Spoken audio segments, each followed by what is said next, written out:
Alors que les observateurs ont perçu les prémices d'un réchauffement des relations entre Moscou et Washington, le vent semble tourner entre les deux pays.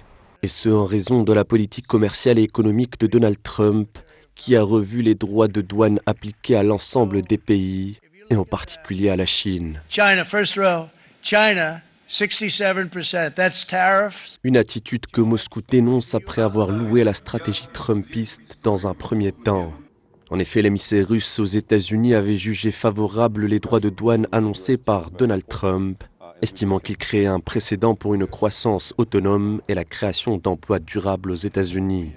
Mais Moscou fait volte-face alors que la Chine, deuxième acteur économique mondial, subit l'augmentation drastique des droits de douane qui lui sont adressés, à un taux de plus de 100%. La Chine promet une réponse ferme. La Russie, elle, abonde dans le sens de Pékin, fustigeant Washington pour non-respect des règles du commerce international.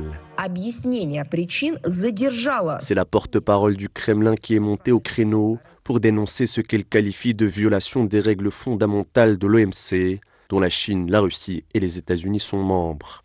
Le Kremlin s'inquiète de la guerre économique que se livrent ouvertement les deux premiers poids lourds de l'économie mondiale, mais au-delà de la solidarité sino-russe, dont les présidents respectifs avaient loué une amitié éternelle, le Kremlin exprime aussi une préoccupation exclusivement russe. Près d'un tiers du budget fédéral russe en 2025 doit provenir de la vente d'hydrocarbures, dont principalement le pétrole. Une rentrée financière vitale pour Moscou qui risque d'être mise à mal par un ralentissement des échanges commerciaux frappé par le surprotectionnisme américain. Full 88%. Thanks a lot. He's doing a very good job. How's he doing? All right?